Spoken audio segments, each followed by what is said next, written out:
नमस्कार मित्रांनो, आमच्या चॅनलवर नवीन असाल तर चॅनलला नक्की सबस्क्राईब करा, म्हणजे तुम्हाला मालिकेचे नवनवीन एपिसोड सर्वात अगोदर पाहायला मिळतील. तर तुला शिकवीन चांगला धडा या मालिकेमध्ये काय घडलं ते आपण बघणार आहोत.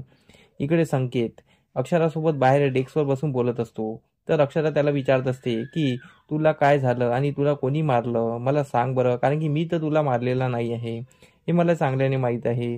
पण तू खोटं का बोलतो आहे, तू सर्वांसमोर खोटं का बोलला, माझं नाव का घेतलं.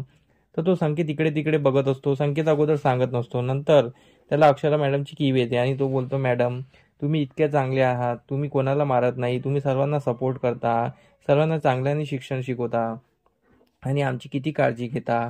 तुम्ही असं करूच शकत नाही. पण मी मी माझ्या आईवडिलांमुळे मी हे सर्व केलेलं आहे. माझ्या आईवडिलाला दुसऱ्यांनी दबाव आणला तेव्हाच आम्ही केलेलं आहे. तर ती अक्षरा त्याला खोदू खोदू विचारत असते, कोणी सांगितलं. तर मग संकेत शेवट सांगतो की ही दुर्गेश्वरी मॅडमनी माझ्या आई वडिलांना दम दिला आणि पैसे दिले की तुम्ही अक्षरा मॅडमचं नाव घ्या आणि त्यांनी असं करायला सांगितलं म्हणून सांगा, आणि म्हणून माझ्या आईवडिलांनी मला दम दिला म्हणून मी हे सर्व खोटं सांगितलेलं आहे.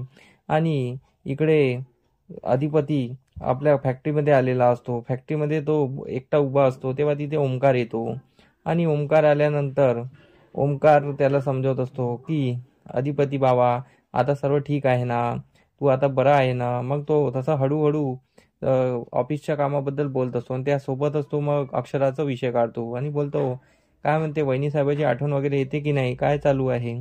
तर अधिपती बोलतो, आपल्याला काय माहिती, आता मी तर एकटंच राहणं असं पसंत केलेलं आहे, की आपलं एकटं आयुष्य जगाचं आणि कोणाला काही बोलायचं नाही, कारण की मी काही बोललो तर ते तिसरंच होतं. म्हणून मी आता शांत राहणं एक पकडलेलं आहे आणि कोणाचं काय बद्दल काही बोलायचं नाही आणि कोणाला काही बोलायचं नाही. आपण एकटं राहायचं आणि शांत राहायचं. आपल्याला आता एकटंच आयुष्य काढायचं आहे, असा तो अधिपती बोलत असतो आणि तो पूर्ण हरलेला असतो. पण त्याला अक्षराची आठवण येते, अक्षराचे जुने दिवस आठवत असतात.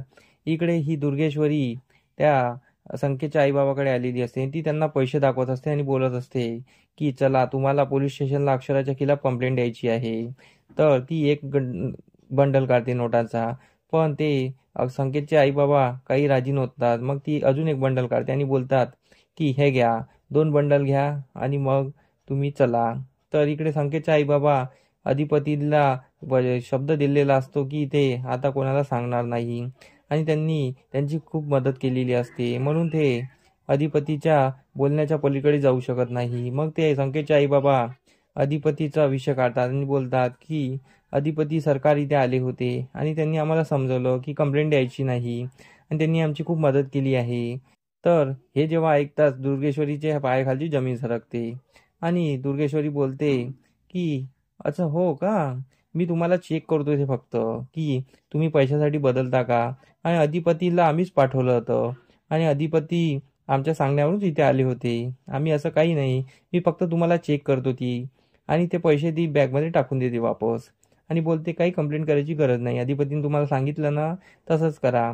तर संकेतचे आई बाबा तिच्याकडे बघतच राहतात आणि तिला समजू येतात की दुर्गेश्वरीचा काही वेगळाच प्लॅन आहे, त्यांचा काही वेगळाच मोठा आहे. अधिपती सांगतात आहे की कंप्लेंट नाही टाकायची आणि ही बोलत आहे कंप्लेंट टाकायची, काहीतरी पाणी कुठेतरी मुरत आहे.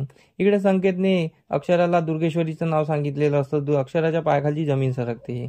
अक्षराला वाटते की ही दुर्गेश्वरी काहीही करू शकते आणि मग संकेत सर्व अक्षराला सांगत असतो. इकडे अधिपती इकडे विषय काढत असतो की मास्तरीबाई आता कधी येणार नाही आणि त्यांच्याबद्दल ते विषय काढून पण काही फायदा नाही आहे. इकडे अक्षरा घरी आलेली असते. तिथेही तिच्या आईसोबत बोलत असते. तर ती आईसोबत बोलता बोलता ती विषय काढते आणि बोलते अधिपती कसे होते, किती छान होते, आम्ही किती छान प्लॅनिंग केलं होतं मुलाबद्दल, आता मला बाळाबद्दल लवकरात लवकर अधिपतीला सांगायला हवं. इकडे अधिपती पण अक्षरा आणि बाळाबद्दल विचार करत असतो. आम्ही पण डिसाईड केलं होतं की अनाथाच्या मुलांना भेटायचं आणि काय त्यांना पण आपण पालनपोषण करायचं. असं तसं दोघं एकमेकाच्या आठवणीत रमलेले असतात.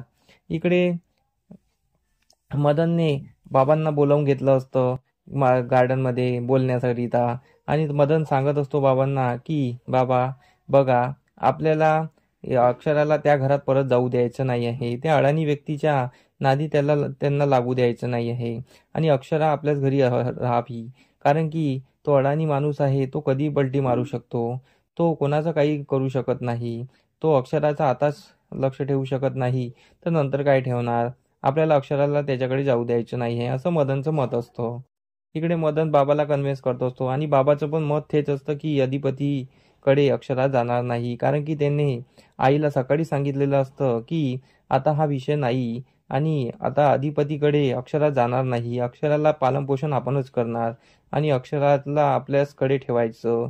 अक्षरातला आपल्या दुःखात दुःख आणि सुखात सुख असं मानायचं, असं बाबांचा शब्द असतो. पण विद्या पण त्यांना समजत असते की नाही, आपल्याला मुलीचा पण विचार करायला हवा. पण दोघांनी तो विषय बंद केलेला असतो असं बाबांना पण आठवत असतं. आणि इकडे विद्या विद्या आणि अक्षरा अधिपतीचा विषय काय बोलत असतात. तर इकडे अधिपती बोलतो की बाबा राहू दे, आता आता काही अर्थ नाही आहे, त्यांच्याबद्दल काही बोललेलं चालणार नाही कोणाला. आणि मी बोललो तर तिसरंच होतो, म्हणून मी आता काही बोलतच नाही. तर असा काहीसा एपिसोड आपल्याला पाहायला मिळणार आहे. म्हणजेच ही दुर्गेश्वरी आता त्या संकेतच्या आईवडिलांना पोलिसात कंप्लेंट करायला नाही म्हणणार आहे की आता तुम्ही कंप्लेंट करू नका, कारण की अधिपतीने सांगितलं आहे तर ही बाजी दुर्गीवर पलटून जाईल, म्हणून दुर्गी माघार घेते. म्हणजे पोलिसात कंप्लेंट नाही होणार आहे. तर असा एपिसोड आपल्याला पाहायला मिळणार आहे. तर आता अधिपतीच्या मनात हा ओंकार परत अक्षराविषयी घर करणार का आणि अधिपती परत अक्षराला भेटायला तयार होणार का, हे आपल्याला समोरील भागात कळणारच आहे.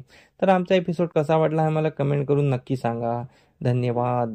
मंडळी, तुम्हाला आमचा व्हिडिओ कसा वाटला हे आम्हाला कमेंटद्वारे नक्की कळवा. तेव्हा आम्ही तुमच्या प्रतिसादाला उत्तर नक्की देऊ. आणि आमचे व्हिडिओ बघत राहा. आमचा व्हिडिओ किती छान वाटतो हे आम्हाला कमेंटमध्ये नक्की सांगा. धन्यवाद.